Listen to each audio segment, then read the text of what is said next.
बिस्मिल्लाहिर्रहमानिर्रहीम। अस्सलाम वालेकुम नाज़रीन, आप यूट्यूब चैनल देख रहे हैं। मैं इमरान खान हूँ। सबसे पहले तो ये है कि इसराइल ने वो काम किया है जिसका ईरान ने दिन पहले वार्निंग कि अगर हमारे एनर्जी के इंफ्रास्ट्रक्चर को तबाह किया गया तो फिर खलीजी ममालिक में ऐसी सूरत बन जाए। अब अमेरिका और इसराइल ने एक इंतहाई कदम उठाया है। इसकी वजह और बहुत सारी चीज़ें मैं आपको बताता हूँ और रद्द-ए-अमल भी आपको बताता हूँ, लेकिन पहले ज़रा पाकिस्तान से कुछ बड़ी खबरें हैं वो आप तक मैं पहुँचा दूँ। इमरान खान साहब की बहनों की बिल्कुल मुलाकात नहीं करवाई गई। कल का दिन भी गुजर गया और बार-बार उन्होंने मिलने की कोशिश की, लेकिन कई महीने गुजर गए, इमरान खान साहब की कोई खैर खबर नहीं। इन्फॉर्मेशन सिर्फ वही बाहर आती है जो सरकार बताती है, और सरकार जो बताती है उस पे भरोसा किया नहीं जा सकता, क्योंकि मौजूदा सरकार ने इतने झूठ बोले हैं, इतने फ्रॉड किए हैं कि इन पे भरोसा मुमकिन नहीं है। इमरान खान साहब से इनकी एक लड़ाई है और इनका बुग़्ज़, नफरत, ये सारा और दुश्मनी आपके सामने है। ऐसी सूरत-ए-हाल में इन पे भरोसा किया ही नहीं जा सकता। जब पाकिस्तान के आर्मी चीफ की एक आदमी के साथ बराह रास्त लड़ाई है और आर्मी चीफ ज़ाती हैसियत में उस शख्स को टारगेट करे, तो फिर कोई गुंजाइश रहती नहीं है। पाकिस्तान का सारा निज़ाम जो है पाकिस्तान की मिलिट्री एस्टेब्लिशमेंट के सामने मफलूज है,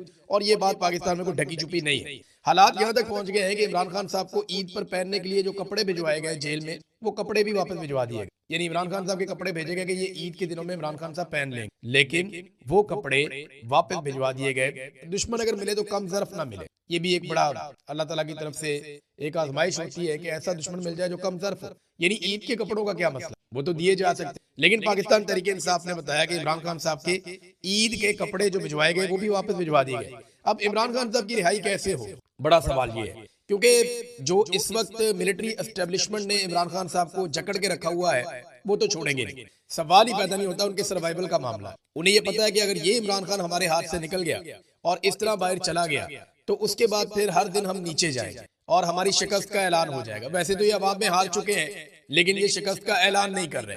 इमरान खान साहब तो डील करते नहीं, तो डील करके तो वो बाहर आएंगे नहीं, और पाकिस्तान तहरीक इंसाफ एहतजाज करती नहीं है, क्योंकि एहतजाज के बगैर फिर कोई रास्ता निकलेगा नहीं। लेकिन अब पाकिस्तान तहरीक इंसाफ ने एक एहतजाजी तहरीक खड़ी करने का इसलिए भी फैसला किया कि वो कहते हैं जी हमें दीवार के साथ लगाया जा रहा। हमने पूरी कोशिश की है, सलमान अकरम राजा साहब बैठे हुए थे, जुनैद अकबर साहब थे, शाहिद खटक थे, बाकी अयाज साहब थे और कुछ और लोग, तो इन्होंने एक प्रेस कॉन्फ्रेंस की है और पार्टी की काफी मुशावरत के बाद इन्होंने ये प्रेस कॉन्फ्रेंस की है। अब वो कह रहे हैं कि इमरान खान रिहाई मूवमेंट ईद के बाद हम शुरू करने जा रहे हैं। अव्वल तो ये ने बहुत पहले करना चाहिए था, जब ये मुख्तलिफ जगहों पे रैलियां निकाल रहे थे। मैं तभी कह रहा था कि ये ग्राउंड पे कोई काम नहीं हो रहा, ये सिर्फ एक मोमेंटम बन रहा है, अच्छे विजुअल्स बन रहे हैं, लेकिन इसका कोई ताल्लुक किसी तहरीक के साथ नहीं है। जो स्ट्रीट मूवमेंट है, वो जो इमरान खान साहब ने आज से कई महीने पहले कहा था, उसकी अलिफ बे भी अभी तक शुरू नहीं हुई, और अब ईद के बाद स्ट्रीट मूवमेंट का पहला कदम उठाया। इससे पहले जो कुछ भी हुआ वो स्ट्रीट मूवमेंट नहीं थी, वो वैसे ही एक मूवमेंट, लेकिन जो स्ट्रीट मूवमेंट होती है उसके लिए पहला कदम ईद के बाद उठाया जाएगा। उसमें वो ये कह रहे हैं कि खैबर पख्तूनख्वा की विलेज काउंसिल तक 272 कैंप लगाए जाएंगे। पहले मरहले में 1 लाख नौजवानों को, और फिर उसके बाद बतदरीज 10 लाख नौजवानों को इस टीम का हिस्सा बनाया जाएगा, इन्हें रजिस्टर्ड किया जाएगा। अब आगे ईद आ रही है, ईद पे तमाम कैदियों की मुलाकातें होंगी, बड़ा बंदोबस्त किया जाता है, लेकिन इमरान खान साहब की मुलाकात का कोई इम्कान दिखाई नहीं देता। बैरूनी दुनिया से इमरान खान साहब का राब्ता कुल्ली तौर पे मुनक़ता है, और ये पाकिस्तान का सबसे मकबूल लीडर है। इसकी जमात को अवाम ने 2/3 अक्सरियत दी है। इसकी तमाम सूबों और वफाक के अंदर अवामी नुमाइंदे मौजूद हैं। और देखिए, इनकी अपनी जमात में कुछ लोग ऐसे दिखावा करते हैं इमरान खान साहब की जमात में, जैसे वो इमरान खान पे एहसान कर रहे हैं और इमरान खान डील ना करके ज्यादती कर रहे हैं। इस किस्म का लोग अब तासुर देते हैं। तो आसिम मुनीर साहब का कंट्रोल इस नौयत का है कि अब तसादुम के अलावा कोई और रास्ता बचा नहीं है। पाकिस्तान तहरीक इंसाफ ने बार बार कहा कि हमें दीवार के साथ ना लगाया जाए, लेकिन बात बनी नहीं। अब सुहेल अफरीदी ने एक और कदम उठाया। एक तो ये सुहेल अफरीदी ने इसको लीड करना है। इमरान खान साहब ने सुहेल अफरीदी को कहा था कि आपने स्ट्रीट मूवमेंट की तैयारी करी। अब वो तैयारी शुरू होने वाली है, तो ईद के बाद सुहेल अफरीदी को लीड करना पड़ेगा। ये हलफ बर्दारी होगी, नौजवानों को इकट्ठा करेंगे। अगर 10-20 लाख नौजवान इकट्ठे हो जाते हैं और वो इमरान खान को छुड़वाना चाहते हैं, मसला ही कोई नहीं, ये फिर बाकी कौम भी निकल आएगी। मैं जानता हूँ ना, ये कौम इंतजार कर रही है एक मरतबा नौजवानों के बाहर निकल। अगर वाकई नौजवान बाहर निकल आते हैं लाखों की तादाद में, और वो ये कहते हैं कि इमरान खान को रिहा किया जाए, क्योंकि देखिए केस तो है ही कोई नहीं, अदालतों ने तो छोड़ना नहीं है जब तक कि मिलिट्री एस्टेब्लिशमेंट छोड़ने ना दे। तो ये तो दबाव मिलिट्री एस्टेब्लिशमेंट पे डालना है नौजवानों ने। जब नौजवान निकल आएंगे ना, ये ऑटोमेटिकली पूरा पाकिस्तान बाहर निकल, लेकिन नौजवानों को यहाँ पे पहला कदम उठा। अब नाजरीन, अंदर की खबरें लीक की जा रही थी। खैबर पख्तूनख्वा हाउस हो, केपी हाउस हो, सीएम हाउस, और खैबर पख्तूनख्वा में वहां पे अंदर से खबरें लीक की। आपको पता है एजेंसियों के बंदे हर जगह घुसे होते, खास तौर पे ये जो स्पेशल ब्रांच है ये तो काम ही ये करती है। तो सुहेल अफरीदी को इस बात का पता चल गया, उन्होंने पूरी की पूरी स्पेशल ब्रांच की टीम ही फारिग कर। निकालो, उन्होंने कहा सारों को। और फ्रंटियर के जो रिजर्व पुलिस है, इसके 53 नए एहलकार उन्होंने तैनात किए हैं और स्पेशल ब्रांच को फारिग किया है, जो अंदर का डाटा, अंदर की खबरें, सियासी फैसले और ये सारी चीजें लीक कर। तो सुहेल अफरीदी साहब ने एक अहम कदम उठाने से पहले कि इससे पहले कि लिस्टें बने, रजिस्ट्रेशन हो, नौजवान शामिल हो, सबसे पहले तो इनको फारिग किया जाए, तो उन्हें फारिग कर दिया गया। नाज़रीन, पाकिस्तान में हालात यहाँ तक पहुंच गए हैं कि आपको मालिक साहब को आप जानते होंगे, प्रोग्राम करते हैं टीवी पे। तो मालिक साहब ये वो शख्सियत हैं जिन्होंने इमरान खान साहब के सामने बैठकर गिरबान पकड़ने की बात की। छोटी मोटी खबर थी, मईशत में थोड़ा उतार चढ़ाव आ रहा था, तो उस वक्त के वजीर आजम का इन्होंने गिरबान पकड़ने की बात की। तो इमरान खान ने बड़ी कुशादा दिली से वो बात सुनी भी और उसका जवाब भी दिया।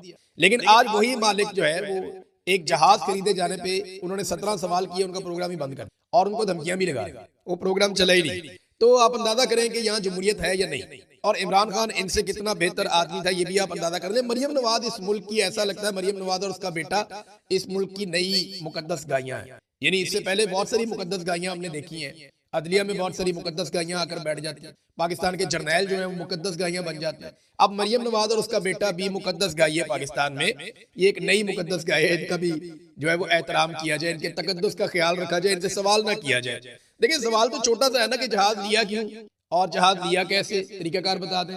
फिर ये किसके नाम पे है, फिर ये जहाज का इस्तेमाल कौन कर रहा है, ये यूरोप कौन लेकर गया, फिर किसको उजलत में वापस बुलाया गया, एक कहानी क्या है। छोटे छोटे सवाल है, पूरा सोशल मीडिया पूछ रहा है, पूरा पाकिस्तान पूछ रहा है। इन सवालों के जवाब देने की बजाय प्रोग्रामों की बंदिश, बस ये इतना ही कर सकते हैं, इससे ज्यादा इनकी औकात नहीं है। हालात इनके ये है कि वैसे ये जहाज भागने के लिए, ये भागने के काम, ये जो गैर मुल्की पायलट से इन्होंने भर्ती की है ना, इन्होंने पहली फ्लाइट से निकल जाना है। जैसे ही हसीना वाजिद वाला कोई सिनेरियो पाकिस्तान में होगा, ये सबसे पहले भाग जाएंगे। और गैर मुल्की पायलट इसलिए रखेंगे, पूछने वाला कोई नहीं होगा, उनको लेंगे और निकल जाएंगे। ये दुनिया की वाहिद वज़ीर आला है जिसके पास अय्याशी के लिए इतना शानदार और महंगा जहाज है। किसी और वज़ीर आला के पास इतना महंगा और अय्याशी वाला जहाज पूरी दुनिया में नहीं है, बल्कि बड़े बड़े अमीर ममालिक के हुक्मरानों के पास ऐसे अय्याशी वाले जेट नहीं है प्राइवेट, जैसा इस अय्याशी वाली वज़ीर आला के पास अय्याशी वाला जहाज है। अब मेयो अस्पताल में एक इकलौती एंजियोग्राफी की मशीन रह गई थी, पहले बाकी खराब हो गई तो एक ही रह गई थी, वो भी नाकारा हो गई। ये जनाब सबसे बड़ा हॉस्पिटल है मेयो हॉस्पिटल, वहां पे एंजियोग्राफी की एक बेसिक मशीन होती है, वो भी नाकारा हो गई। लेकिन जहाज चाहिए, हेल्थ वर्कर हो, एजुकेशन के अंदर काम करने वाले लोग हों, टीचर्स हों, या सुथरा पंजाब के बेचारे वर्कर हों, वो सारे कई महीनों से तनख्वाहों के लिए रो रहे हैं। आम आदमी को, गरीब को तनख्वाह नहीं मिल रही। बेशुमार बच्चे जो है, 1 करोड़ बच्चा है, वो स्कूलों से बाहर है पंजाब में, लेकिन 11 अरब रुपए का अय्याशी वाला जहाज चाहिए। अब जहाज लेके एंजॉय कर रहे हैं, तो जब तक कौम नहीं पूछती तब तक मौजा ही मौजा। वैसे तो इदारों ने इन्हें मुकद्दस गाय बना दिया है। अब आ जाए नाज़रीन इंटरनेशनल उस खबर की तरफ जिसने अब एक नई सिचुएशन क्रिएट कर दी है। इसराइल ने ईरान के एनर्जी इंफ्रास्ट्रक्चर पे अटैक कर दिया अमेरिका के साथ मिलकर। ये वो हमला है जिस पे ईरान ने खबरदार किया। डोनाल्ड ट्रंप ने बार बार कहा कि हम जब चाहें पूरे ईरान की बिजली बंद कर सकते हैं, और डोनाल्ड ट्रंप ने यह भी कहा कि हम ये करना नहीं चाहते, क्योंकि हमने ये इंफ्रास्ट्रक्चर तबाह कर दिया तो ईरान को बहुत साल लग जाएंगे वापस अपने पैरों पे खड़ा होने। डोनाल्ड ट्रंप जो है वो काफी दबाव में, पूरी दुनिया से उन्हें सपोर्ट नहीं मिल। माजी में जितने अमेरिका के इत्तेहादी थे वो हाथ खड़े कर गए कि जनाब हम इस लड़ाई में नहीं आते। पहले वो खामोश रहे, फिर इक्का दुक्का बोलना शुरू हुए, फिर उन सब ने इकट्ठे होकर अनाउंसमेंट कर दी, खासतौर पे जर्मनी ने, फ्रांस ने, बर्तानिया ने, जापान ने और ऑस्ट्रेलिया ने, हत्ता के जनूबी कोरिया भी साथ खड़ा नहीं हुआ। चाइना ने भी कह दिया, रशिया ने भी कह दिया, दुनिया की सारी बड़ी ताकतें अमेरिका को अकेला छोड़ गई। इवन कनाडा भी, कोई अमेरिका के साथ खड़ा नहीं हुआ। एक आलमी तन्हाई का शिकार हुआ अमेरिका। अरबों की नजर में अमेरिका की इज्जत वैसे ही जा रही है। तो डोनाल्ड ट्रंप की फ्रस्ट्रेशन और गुस्सा बढ़ रहा है। हालात यहाँ तक पहुंच गए हैं कि व्हाइट हाउस में कशीदगी पैदा हो गई, क्योंकि जो वाइस प्रेसिडेंट है अमेरिका के, जेडी वेंस, वो इस लड़ाई से राजी नहीं है। वो अपने आप को, ये जो इसराइल की लड़ाई है, इससे अपने आप को दूर रखना चाहता है। और ये अब दिखाई दे रहा है, उनके एक दो इंटरव्यूज में ये बात सामने आई। फिर कुछ लोगों ने जो उनसे राब्ता किया तो वो गुरेज कर रहे हैं। जेडी वेंस अपने आप को दूर रखना चाह रहे हैं। एक डायरेक्टर का इस्तीफा भी आ गया है, कुछ और इस्तीफे भी सुनने में आ रहा है कि अमेरिका में आ सकते हैं। तो अमेरिका की आलमी हमायत में भी कमी हुई है, यानी 79%, लगभग 80% के करीब अमेरिका की जो आलमी सतह पे एक मकबूलियत थी उसमें कमी हुई है। और 2024-25 के मुकाबले दुनिया में जो सबसे नापसंदीदा मुल्क है, डाटा के मुताबिक, ये CNN ने एक रिपोर्ट जारी की है। वैसे दुनिया में जो सबसे नापसंदीदा मुल्क है वो इसराइल है, और उसके बाद अब इस वक्त दुनिया में जो सबसे नापसंदीदा मुल्क देखा जा रहा है ये ईरान पे अटैक के बाद, वो अमेरिका है। और सारी दुनिया ये समझती है कि अमेरिका ने इसराइल की लड़ाई में हिस्सा लिया और इसराइल ये समझता है कि उसको ये मौका दोबारा नहीं मिलेगा। मैं एक चीज आपको बता दूं कि डोनाल्ड ट्रंप के जो मुआखजे के इम्कानात हैं, क्योंकि ट्रंप की बात हो रही है, मैं चलता हूं अभी एनर्जी वाले मामले में, लेकिन ट्रंप के जो मुआखजे की बात हो रही है उसका इम्कान कितना है? 69%, 69% इस बात का इम्कान है कि डोनाल्ड ट्रंप की इम्पीचमेंट कर दी जाएगी। ये एक ऐसा प्रोसेस होता है मुआखजा करना या इम्पीचमेंट करना जिससे सदर फारिग हो जाता है। सदर के पास इख्तियारात रहते नहीं है, और अगर ये फारिग कर दिया जाए तो फिर नायब सदर आ जाएगा। तो नायब सदर उसके लिए ऐसा लगता है अभी से तैयारी कर रहा है, अपने आप को उन सारे कंट्रोवर्शियल मामला से दूर रख रहा है जिसमें डोनाल्ड ट्रंप ने फंसा दिया है। तो क्या डोनाल्ड ट्रंप के पास वक्त कम रह गया है? ये बहुत इंपॉर्टेंट है। अमेरिका और दुनिया भर के लिए ये एक टर्निंग पॉइंट साबित हो रही है लड़ाई। ये ऐसा लगता है कि वर्ल्ड ऑर्डर तब्दील हो रहा है। अब अमेरिका के पास पीछे हटने का रास्ता भी नहीं है और इसराइल भी इसके अंदर बहुत बुरी तरह फंस गया है। इन्होंने जो अटैक किया है वो पारस गैस फील्ड है जहां पे अटैक किया गया। ईरान अपनी जरूरत की 80% गैस यहां से हासिल, जबकि 40% बिजली जो पूरे ईरान के अंदर जाती है 40% इलाकों में, वो ईरान की इस इलाके से बनती है, इसी गैस फील्ड से बनती है। और यहाँ पे अटैक किया गया है इसराइल और अमेरिका की जानिब से। ईरान ने पहले ही कहा था कि अगर उसके तवानाई के इंफ्रास्ट्रक्चर पे अटैक किया गया, और अमेरिका ने कहा था कि 1 घंटा लगेगा ये काम करने में, तो ईरान ने कहा था कि फिर आधा घंटा लगेगा पूरे खलीज की बिजली बंद कर। अब क्या तवानाई का बहरान पूरे खलीज में पैदा हो जाएगा? क्योंकि यहाँ मेरे पास एक और भी खबर है, ईरान ने अरब ममालिक की तरफ जाने वाली जेरे जमीन जो केबल है, इंटरनेट केबल, उसे काटने का भी इंदिया दिया है। और इसका फैसला ईरान आज रात को, ये खबर आ चुकी है, ईरान आज रात को ये फैसला करेगा कि क्या वो इंटरनेट केबल काटने जा रहा है या नहीं। क्योंकि ईरान को ये लगता है कि इस इंटरनेट के जरिए से बहुत सारी चीजें मैनेज की जाती है और बहुत सारी सहूलत मिलती है अमेरिका को, इसराइल को, कि वो इस रीजन के अंदर इंटरफेरेंस करता है। अगर ये इंटरनेट केबल काट देंगे तो काफी सारी इंफॉर्मेशन मिलना उनको बंद हो जाएगी, उनको बहुत सारी सहूलत मिलना बंद हो जाएगी। अब इसका नुकसान पाकिस्तान और भारत जैसे ममालिक को भी होगा, गो के ईरान को भी हो सकता है। लेकिन ईरान ने अरब ममालिक की इंटरनेट केबल काटने का जो एक इंदिया दिया है, ये भी एक बड़ी इंपॉर्टेंट चीज है। मगर उन्होंने कहा था कि खलीजी ममालिक के ऊपर वो अटैक करेंगे। अब वो करते हैं नहीं करते ये आपको भी पता चल जाएगा, क्योंकि एनर्जी का इंफ्रास्ट्रक्चर ईरान का अब छेड़ दिया गया, जिसपे मना किया था डोनाल्ड ट्रंप ने। और इसराइल ने ये क्यों किया? देखिए, एक बात आप याद रखें कि इसराइल को ये बात समझ आ गई है कि ये वो आखिरी मौका है जिसको हाथ से नहीं जाने। इसराइल हर हाल में ईरान की मुकम्मल तबाही चाहता है। उसे ये पता है कि ये मौका हाथ से निकल गया तो दोबारा कभी अमेरिका हाथ नहीं आएगा, क्योंकि अमेरिका में जितनी बेइज्जती मौजूदा हुकूमत की हो गई है, दोबारा कोई हुकूमत इसराइल के कहने के ऊपर इस लड़ाई में नहीं उतरेगी। और जिस तरह दुनिया ने अमेरिका को अकेला कर दिया है, अब ईरान के ऊपर दोबारा अटैक करना अमेरिका को साथ लेकर इसराइल के लिए ख्वाब रह जाएगा। लिहाजा इसराइल ये चाहता है कि ये एक आखिरी मौका है ईरान को तबाह करने का, वो इस मौके को किसी सूरत जाया नहीं करना चाहता। ये उसके सर्वाइवल का मामला है। अगर इसराइल ने एक्सपेंशन करनी है, जो तौसीह करनी है, उनका एक प्लान है कि ग्रेटर इसराइल का, अगर वो सारे काम करने हैं तो ईरान को खत्म करना पड़ेगा उन्हें। और अगर वो ये इस मर्तबा नहीं कर पाए तो आइंदा नहीं कर पाएंगे। देखिए, ईरान अगर एक एटमी कुव्वत बन जाता है फिर तो मामला ही खत्म हो जाएगा, फिर तो ये कभी भी नहीं कर पाएंगे। और अगर अमेरिका इस मर्तबा इस लड़ाई से निकल जाता है तो दोबारा इसराइल अमेरिका को इस लड़ाई में नहीं ला पाएगा। नेतन्याहू ने बड़ी कोशिश की है अमेरिका को इस लड़ाई में लाने के लिए, 8 दौरे किए उसने अमेरिका के, किसी हुक्मरान ने इतने दौरे नहीं किए। और जितना उसने डोनाल्ड ट्रंप के साथ टाइम गुजारा, जितना उसने इनके वुज़रा के साथ, लोगों के साथ, टीमों के साथ, और जितनी एंगेजमेंट, जितनी लॉबिंग उन्होंने की है, वो दोबारा कर नहीं पाएंगे।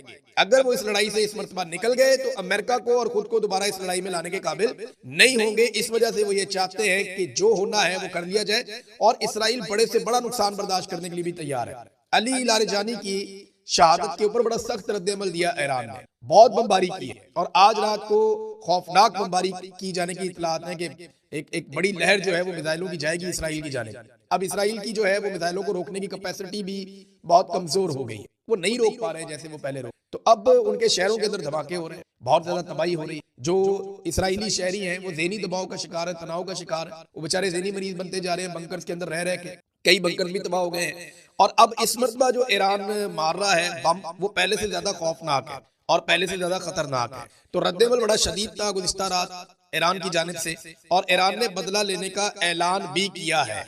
इसराइली शहरों पे बम बरस रहे हैं, लेकिन जो अभी भी मेरे दिमाग में बड़ा सवाल है वो ये है कि ईरान अपने एनर्जी इंफ्रास्ट्रक्चर की तबाही किस नौयत की हुई है, पहले तो ये देखना पड़ेगा, और फिर ईरान उसके ऊपर रद्द-ए-अमल किस नौयत का देता है। ईरान के पास अपने ऑप्शन हैं। और दूसरी एक चीज और, अली लारिजानी के कत्ल के ऊपर जब इराकची से पूछा गया, वज़ीर खारजा से, कि आपकी राय क्या है, तो उन्होंने कहा जी इनको समझ नहीं आ रही, हमारे लिए एक आदमी का मरना मसला ही नहीं है। उनका सुप्रीम लीडर मारा गया, उनको कोई फर्क नहीं पड़ा, वो उसी तरह लड़ाई लड़ रहे हैं। आयतुल्लाह अली खामनई की शहादत हुई, उन्हें फर्क ही नहीं पड़ा, उन्होंने कहा ठीक है अगला आ जाएगा।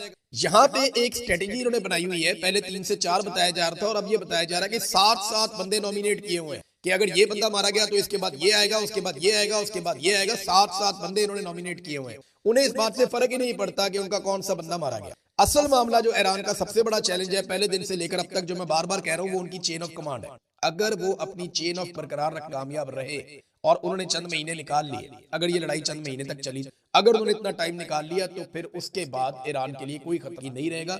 ईरान ये लड़ाई जीतने का ऐलान नहीं कर सकता। अमेरिका ने तो 9-10 दफा ऐलान कर दिया, ईरान ने एक मरतबा भी इस किस्म का ऐलान नहीं किया। भारत, रशिया बहुत मदद कर रहा है ईरान की, और आजरबाईजान के रास्ते बहुत सारी इमदाद ईरान को पहुंच रही है, बहुत सारे कंटेनर ईरान में दाखिल हो रहे हैं, क्योंकि आजरबाईजान की सरहद जो है ना वो ईरान के साथ मिल, और तुर्की की सरहद भी ईरान के साथ मिल, तो